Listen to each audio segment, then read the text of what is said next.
I've been fortunate to do some work with Nick Faldo. We did some little podcast stuff with him with Performance Golf. Yeah. And so we get to pick his brain a lot. And I was talking to him 2 days ago about this. And he said when he would go to majors, he knew there was only maybe 5 to 10 guys that really had a chance to win. And the rest were kind of just there. And I was like, what is that? Like, how do you get that? Are you born with that? Do you learn it? And he said when he would get in those pressure moments, he would get excited and look forward to it and want to show off. He said a lot of guys get to those moments and they get scared, fearful, and afraid. And I thought that context was kind of pretty good there, where I'm like, you know what? I think that's correct. Did I tell you about my Albatross? Hey, yo, here we go. Come on. Welcome to another episode of Did I Tell You About My Albatross? I'm your host, Albi. This is the golf podcast for honest degenerates. It's like teaming up with your favorite foursome every week and diving into the best stories in and around golf. You guys ready to tee off? Let's go! We out of chilling on the right side of the green. Sip a little something and we work it.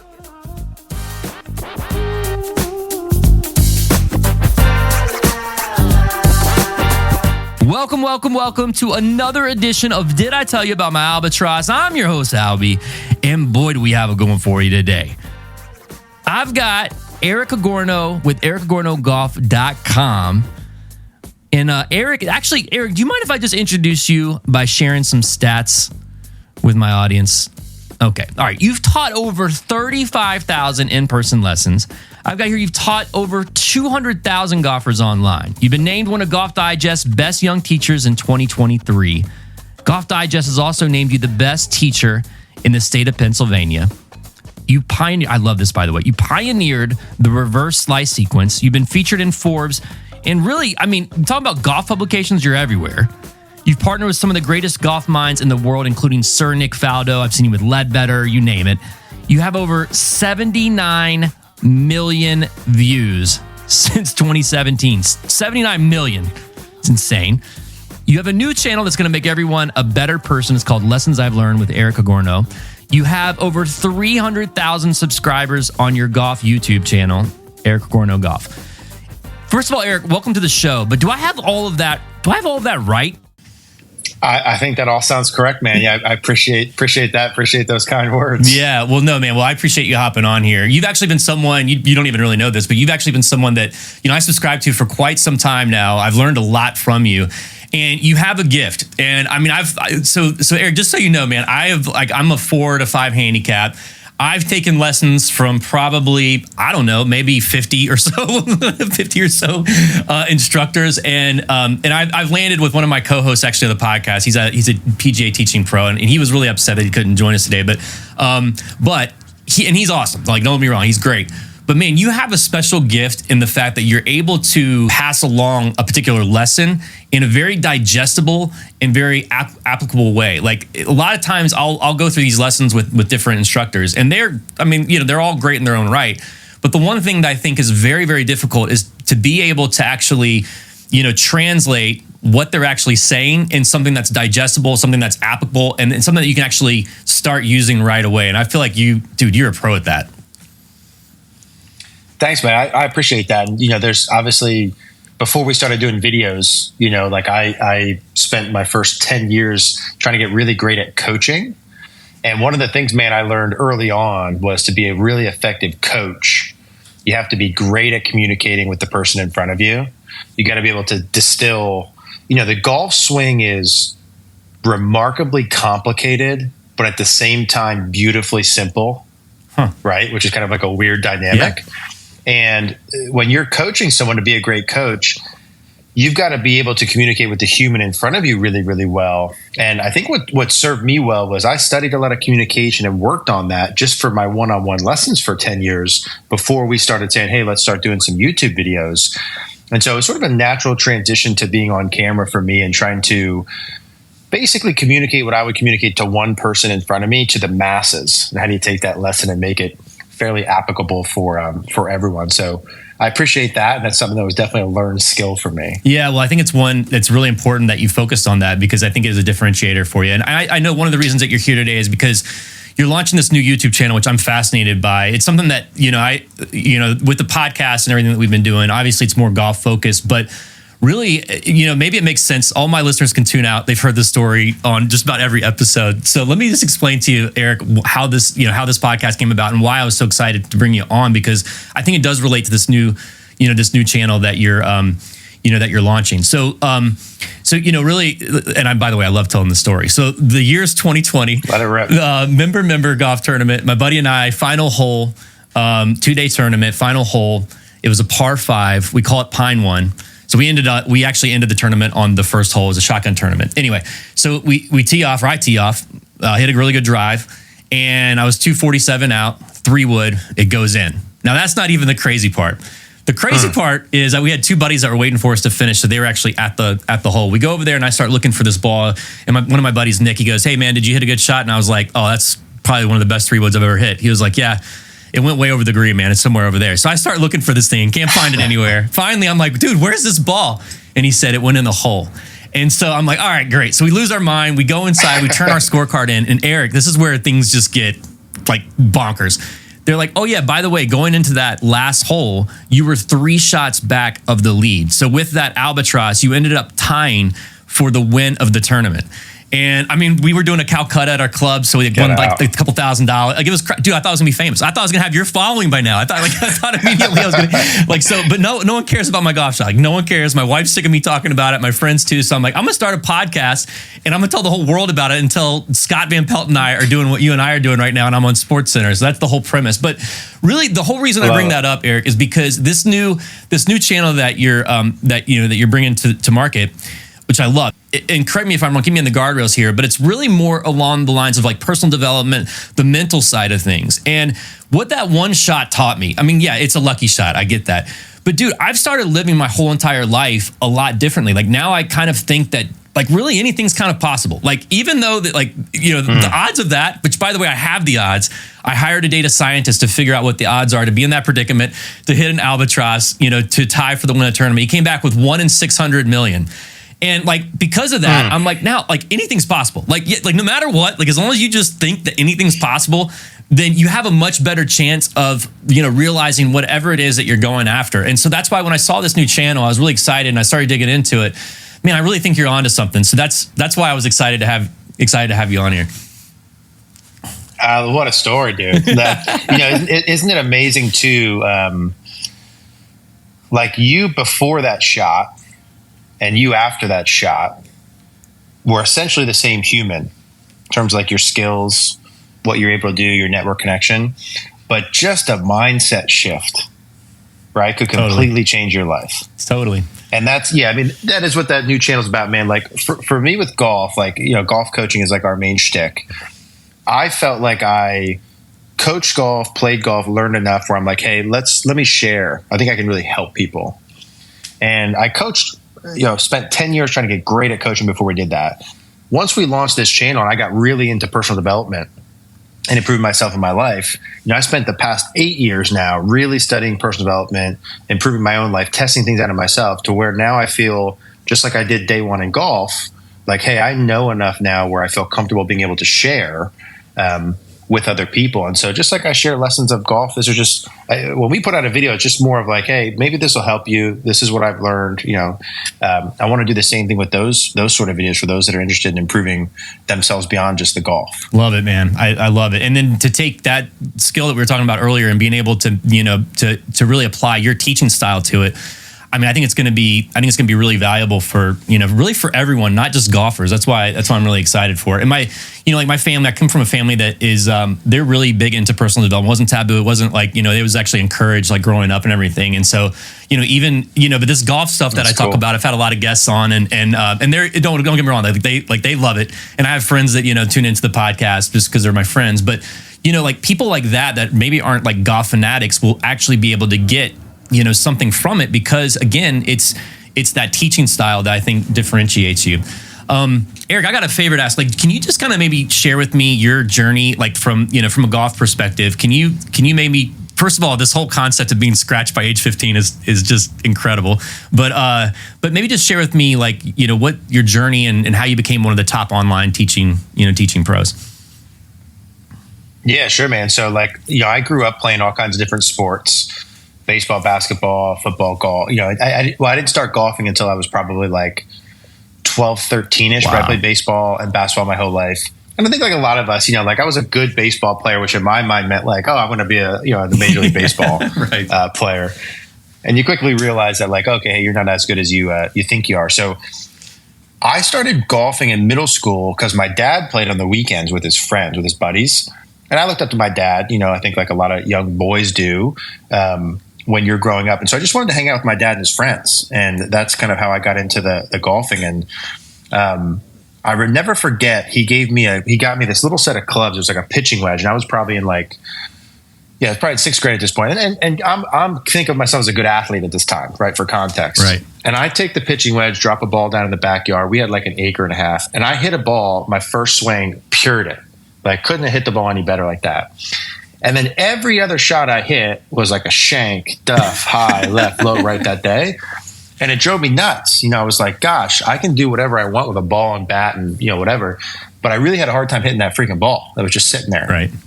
And so, I think out of wanting to hang out with my dad and his friends and just the obsession of why am I not good at this right away, from like, let's say sixth grade when I'm like, hey, I'm going to start golfing. I'm playing all these other sports. By like the end of seventh grade, eighth grade, I'm like, I'm going to quit everything else and just do this, just golf. And so, yeah, man, I went from just kind of playing to like, by the time I was 15, ninth, 10th grade was like scratch, started shooting around par, under par in some local tournaments. And then I went from thinking I was going to be a pro baseball player to like, hey, I'm going to play on the PGA Tour, which again, you quickly realize it's not, there's a lot of kids out there who are really good. So, by ninth grade, I'm gonna be a PGA Tour player. By like 11th or 12th grade, I'm like, oh, that's probably not going to happen. I still like to golf. How can I utilize this to, get in a good college and et cetera? So I went and played at a small school in Pennsylvania called Lehigh. Played there for a little bit, and so for context, this is 2008-ish, my like freshman year, when everything happens with the economy. So I'm going into Lehigh. I'm thinking like, okay, I'm going to play golf. I'll do finance, kind of go work Wall Street, whatever. All these kids that were in my recruiting class that were recruiting me the year before, they were getting these MBAs from Lehigh and getting like six-figure jobs out of school. And then a couple months later, right, the economy obviously goes way down. These same kids who just went to school for 6 years, had all this debt from school, can't get a job anymore. Wow. So I'm like, okay, hey, maybe I got to pivot a little. And at this time, and this is us getting into golf coaching here in a moment. At this time, I'm working at a local golf course, Bethlehem Golf Club, picking balls in the range, and I'm making minimum wage, maybe $6-7 an hour type of thing. Right.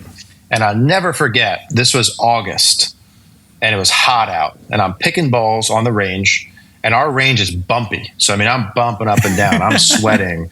I'm like maybe hungover. I remember not feeling great, right? I'm like pissed off about doing this thing. And I drove the picker on the side of the range where the teaching area was. And there was a guy there, he was one of my best friends named Paul Viola. I saw him as I was picking balls, giving this lesson to this old guy. They hit maybe like 10 balls. This guy's just butting little shots out there. And it looked very easy. He's under the shade, breezy, whatever. I'm out there sweating. So I pull up. And he made an offhand comment that he just got paid $50 for a 30-minute lesson. Right. Not like braggy. I don't remember but I remember him saying that. And like a light bulb went off in my mind that was like, I've got to work 8 hours picking balls to make $50. You're telling me you just made $50 in 30 minutes getting this guy to hit a ball? I could do that, right? And so that's how my coaching started. Like I loved this. I had this passion. I wanted to help people, yada, yada. But it was really financially. I'm like, hey, I could make a lot more money coaching than I could picking balls. And the same thing happened, dude, where when I first started coaching, things for me typically were coming pretty easy. I was good at school, sports, whatever. I gave my first couple of golf lessons and I was really bad, like anyone is. But the lessons went really poorly. And just like when I had that first pitching wedge where I'm like, okay, why is this so difficult? It like made me obsessed. The same thing happened with the coaching where I was like, damn, I'm like not good at this. Like I'm giving really bad lessons. And that was like started a 10-year journey of me being obsessed with getting better at the coaching. And that's how we led up to, then to fast forward from there, I'm spending a lot of time doing in-person coaching. This happened like 18, 19 years old. by the time I'm like 26, 20, well, almost 10 years. So 18. So I'm probably 28 years old. I'm teaching like 6 days a week. I'm out there in the sun. I feel like I'm back in this pick and balls thing. I'm grinding out in the sun. I was like 27 and like burnt out. Yeah.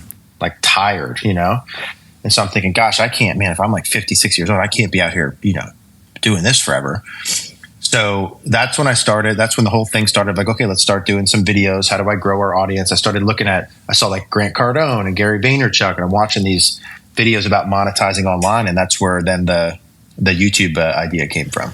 Yeah. So what year was that? That was, you're saying that was 2016. Okay. 16, 17. Yeah. Yeah, I mean, man, I probably started following you not too long after that, I think, because my buddy here, we're members here at a club here in Tampa, and he was a huge fan. He took, I think, I'm not sure, I guess whatever one of the first offerings you had that was a subscription base. He was like, you got to check this guy out. I, hopped on board, and we both took lessons. I mean, we've been following you guys for, however long that is. What do you think the difference is? Like and it's interesting because I had Matt Sharf on, right? Because he's got these 2 albatrosses that were filmed and recorded and everything. And it's just insane. Yeah. Unbelievable. It changed things for him. And he was running down the chorus, completely losing his mind because of the joy that, he had. And I know that feeling, but I was talking to him a little bit about his journey, and similar, he started at a time where they just really wanted to, they love golf. They really wanted to start documenting it. They came up with these crazy, different challenges that, like playing golf with a frying pan, like doing weird things.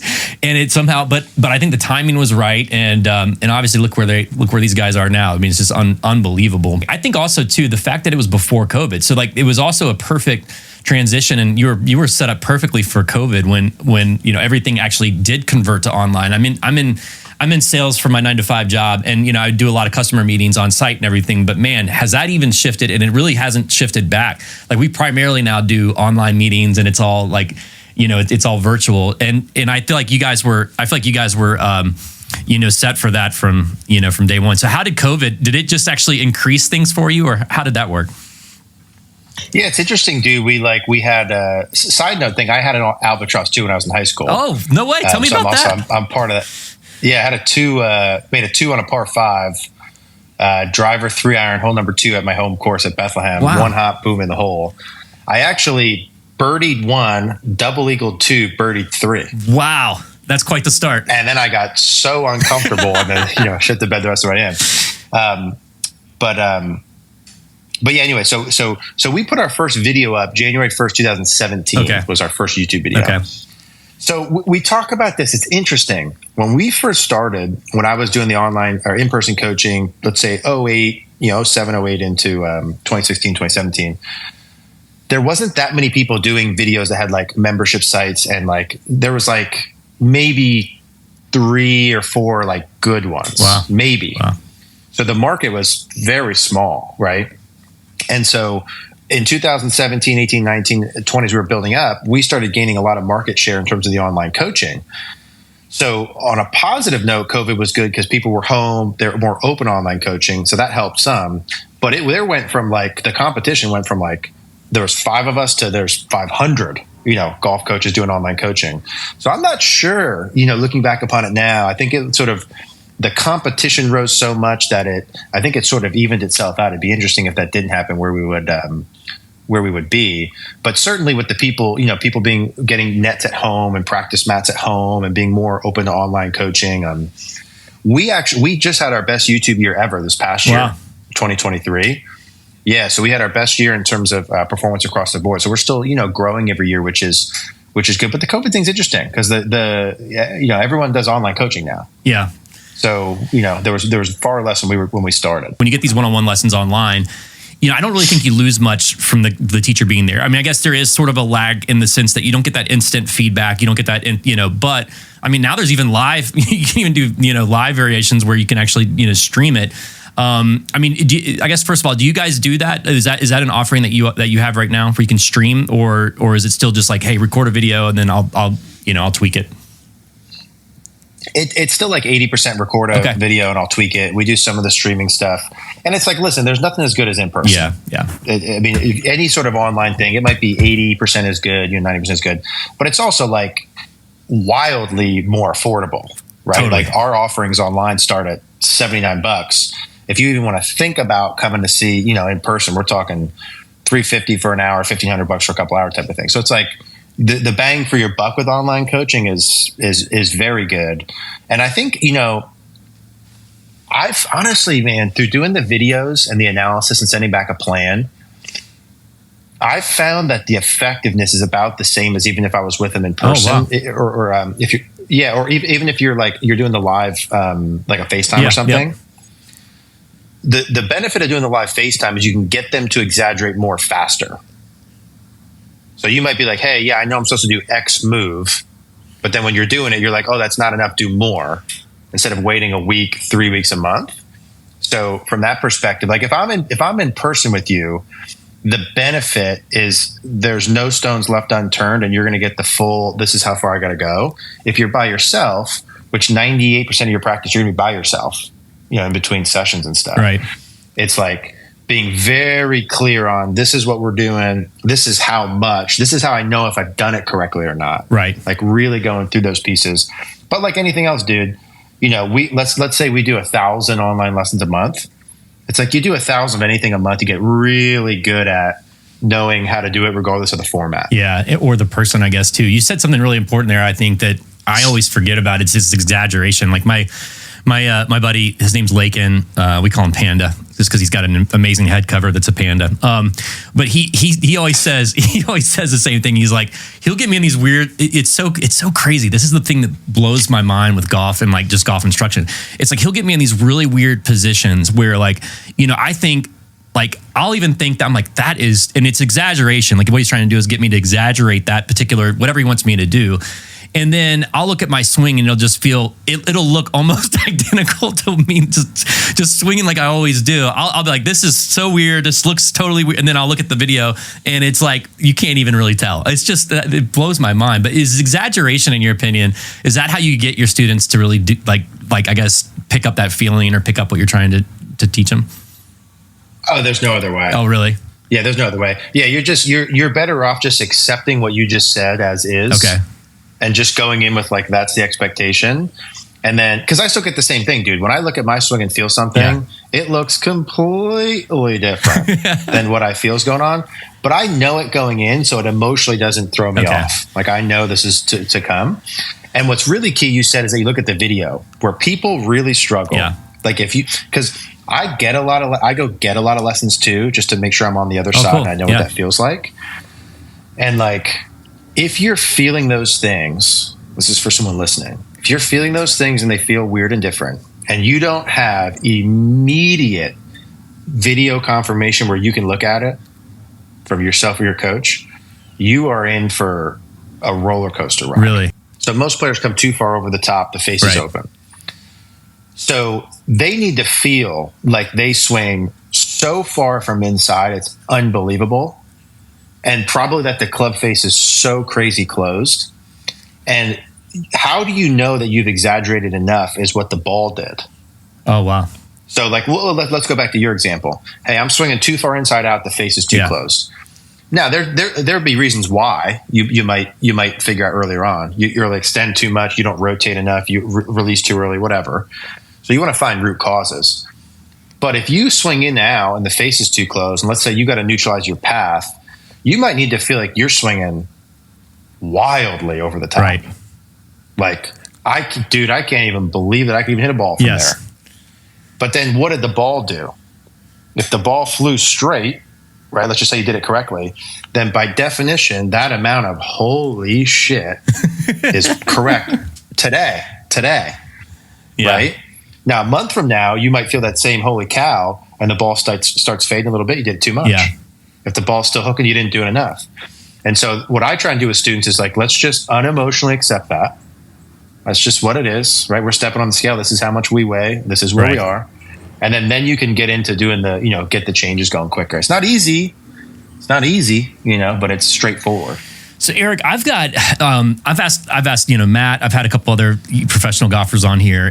Here's the thing that blows my mind with golf. The amount, like, okay, somehow, which by the way, you started golf. You said when you were 12 or 13, and you came scratched by 15 is just amazing to me. That's determination, man. That's how much you love your dad, I guess, is because you just wanted to figure out a way you could hang out with him more, which I love. But I mean, the amount of difference between, and we've got some amazing players at our club. We've got this one guy right now. His name's Brandon. Shout out to Brandon. He plays on the Canadian tour. Dude, this guy is like a +6, I think. He's a +6. And he's right there. I mean, right there. He is by far like one of the best ball strikers I've ever seen. We've got another buddy that's a friend of the show. He played on the Korn Ferry tour for years, and he's probably the second best ball striker I've ever seen in my life. But dude, you take someone like that, and then the fact that like my buddy on the Korn Ferry tour, he's got a family now, and he's an instructor, so he teaches now. And he's like, dude, I just didn't want to do the grind anymore. I'm over it. Like I would rather help people and work. I'd still want to be around golf and everything, but like the fact that he, and I don't know, maybe he is still trying, but the fact that he didn't make it, and so far is just mind-boggling to me, because the difference between someone like them and then someone on the PGA Tour, like a card-carrying pro, and then you have another layer of like the top 10 or like the top 15, top 20. Dude, it is just mind-boggling to me. And like, do you think, and I've asked all of them this, but like, what do you think is the main difference? Because all of those guys are incredible ball strikers. They all understand how to hit the ball. But like, what is the difference between that extra layer of, extra couple layers, I guess, of talent? Yeah, I think there's two ways to answer that. Let's say like one of them is like physical skills. So like guys that play elite college to pro to et cetera, there can be some level where you actually look at stats like they actually hit the ball better, they chip and putt better, they get their wedges closer to the hole. Like there can be some actual tactical things. But let's say we're talking about guys who kind of all hit it the same. Some guys get the Korn Ferry, some guys get the PJ, some guys win majors. I've been fortunate to do some work with Nick Faldo. We did some little podcast stuff with him at Performance Golf. Yeah, and so we get to pick his brain a lot. And I was talking to him 2 days ago about this, and he said when he would go to majors, he knew there was only maybe 5 to 10 guys that really had a chance to win, and the rest were kind of just there. And I was like, what is that? Like, how do you get that? Are you born with that? Do you learn it? And he said when he would get in those pressure moments, he would get excited and look forward to it and want to show off. He said a lot of guys get to those moments and they get scared, fearful, and afraid. And I thought that context was kind of pretty good there, where I'm like, you know what? I think that's correct. I think some of those guys that get to that high level, let's say we watch them hit 5 irons, they hit it about the same. They chip it about the same. They putt it about the same. They could go out with their buddies and shoot 64 about the same.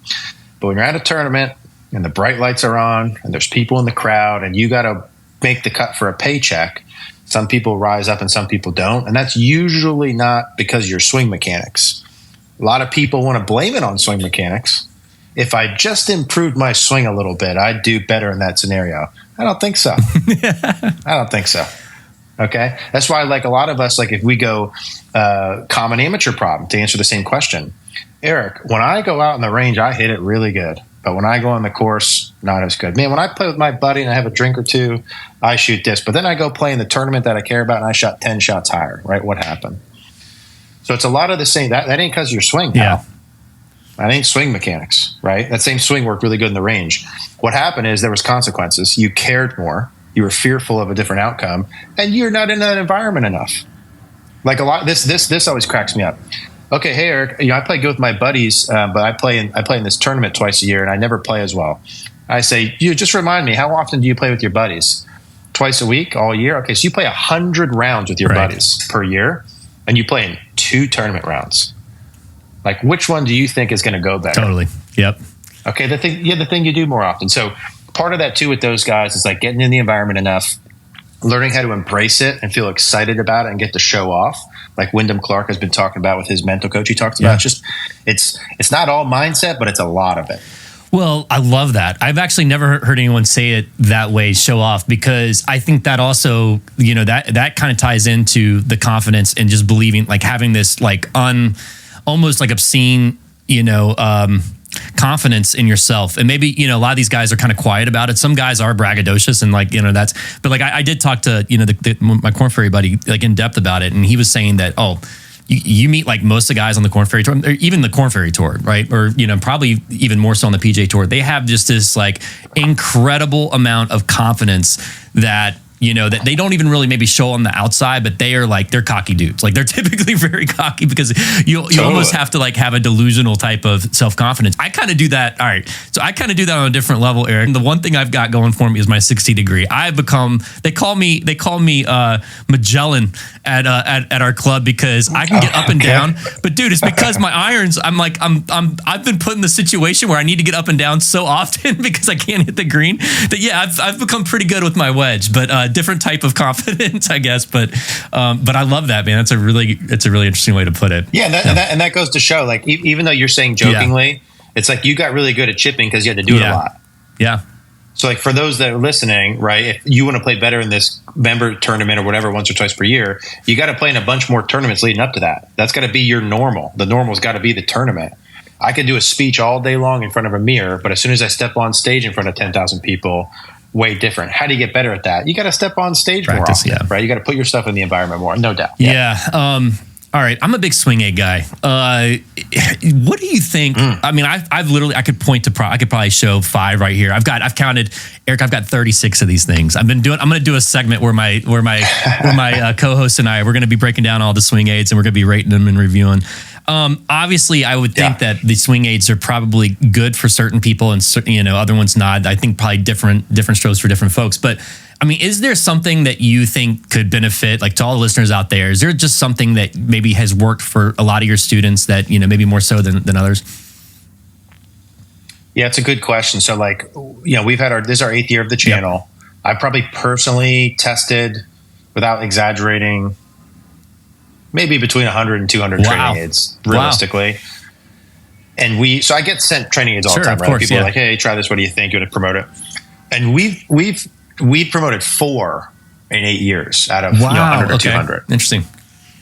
So I don't, I think there's like certain things for certain people, that are pretty good. I get a lot done with a lot of people with like an alignment rod and a pool noodle or like a range bucket. So the 4 things we promoted, to give you an idea, I mean, the hanger, the wrist hanger. Yeah, got that one. Yep. The thing that goes on. That works great. I think for certain people who need that, I think that's really effective. We promoted the precision impact, the thing you snap back with the right wrist. Yep, seen that one. Yep.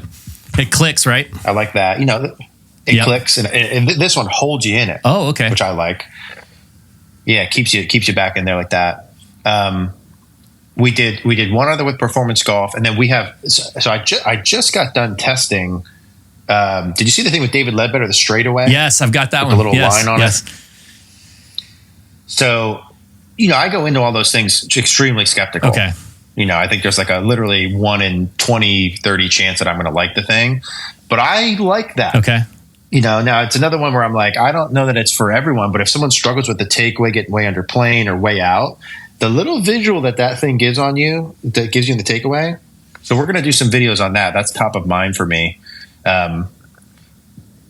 Here's what I would say. This isn't the training aid, but like,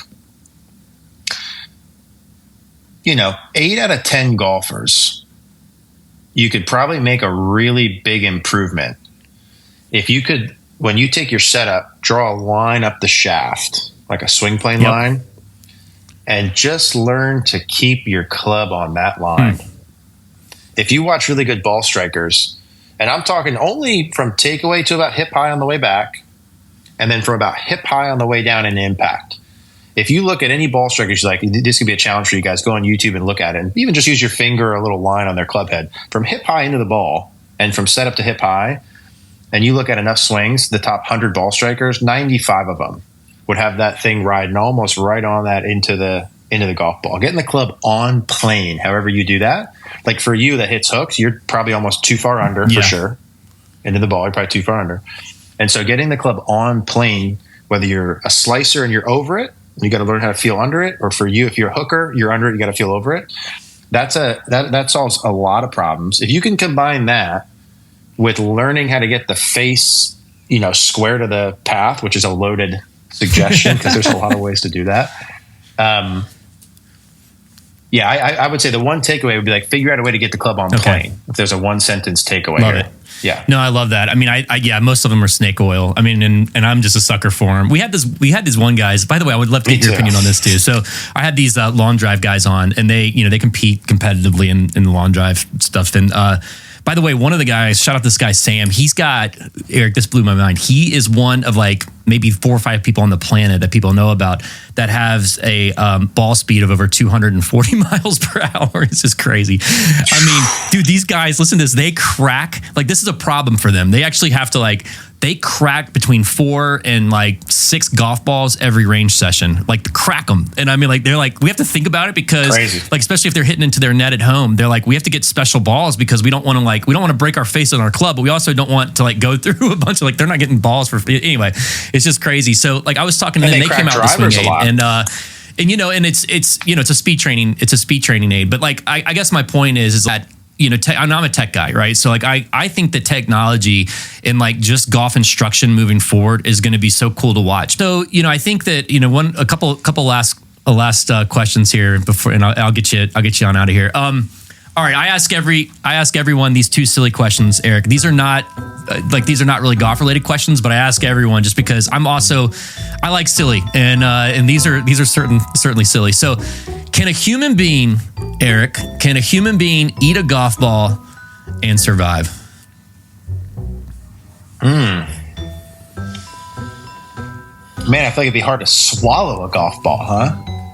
Could a human being eat a golf ball? Could they swallow a ball, have it live in their body, and survive? I would say yes. I think human beings are resilient. Okay. All right. Cool. By the way, I don't have an answer to any of these. I just like collecting. Oh, okay. The worst. These are the worst because everyone's waiting for the answer, and I don't know. Yeah. I mean, you take someone like Shaquille O'Neal, a big dude. I'm imagining you probably get it down, but the whole reason this came up is because after a certain number of subscribers, I don't even know the number, but my co-host was like, all right. I told him, I'm like, if we get a certain number of subscribers, I can do this full time. I'm not going to tell the Albatross story anymore. And he was like, there is 0 chance. And if you do, you have to eat this golf ball. And so anyway, and I'm like, are you trying to kill me? Because I think it would, I don't know. I go back and forth. Anyway, that's how that question came up. So then the second question. Yeah, if you could get it down, I think I agree. I think it's more of the down. Yeah. I love that. All right. Second question, not golf related. Are there more, now think of anything alive. So anything that's alive in the world. Are there more eyes or more legs in the world?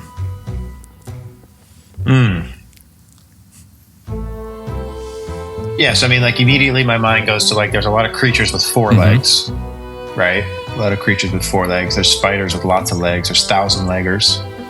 But I think everything only has 2 eyes. So I'm going to, in my mind, that just clarified to me that it should be obviously legs, which makes me think, am I missing something else? Aquatic. Are there things with eyes with... Oh, yeah. I am missing something else. And we don't even know what's in the ocean. I would say there's more... Ooh. I would say there's more legs than eyes, but I'm not throwing money on it. Dude, thank you so much for caring enough to actually answer that question with some thought. Yes, I'm an eyes guy. I've gone back and forth with this. I've asked everyone, and it's so great. I love these questions, Eric, because... There's fish out there, though, too. Yeah, that's you tough. ask 100 people, you can get 50 one way and 50 the other, and man, people blow up about it. They get all worked up over trying to figure out and trying to debate it. So anyway, it's a fun question. Anything else before I let you run? Anything else that you want to promote, or anything that we can obviously send people to? If you want to mention your sites, and I'm going to be putting all of your all of your websites and all of your channels and stuff in the comments or in the description.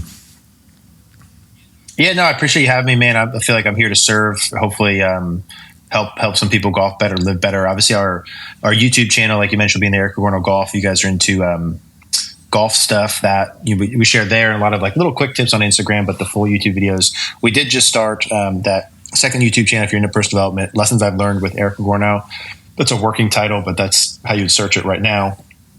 And it's cool, man. It's cool starting from day one, starting a new channel from day one, literally not having any subscribers, no views, and having to build it back up has been a cool, humbling, exciting thing to do that I think over the next 10 years we'll build up similar to the golf thing, and maybe we'll do another pod as that grows and talk more about it. No, I'll totally look forward to it. I think, I think you're onto something, man, because these are 2 things I'm really passionate about. Obviously, golf is a huge passion of mine, but man, I think it's actually more interesting on the personal development stuff because, you know, to your point earlier in the conversation, it's like, you know, we are like who we are. It's just like a different shift in mindset can really unleash like who you really want to be or who you really want to become. And it's not that you're a different person. You're not born different. You're not like nothing really changed. It's just simply this idea of like changing the way you think about things. And that's why the Albatross, it's the whole reason I wanted to start the podcast, is because if I can just get more people, like obviously we love talking about golf, and golf's just such a great metaphor for life and how we can get to, I mean, that's what I love about it. But if I can just, even a couple or handful of people, if they can just start thinking about like, wow, like anything truly is possible.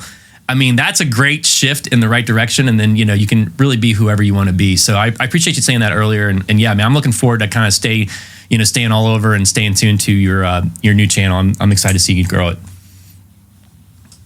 Likewise, man. I'm gonna keep watching the stuff that you put out, and this was cool.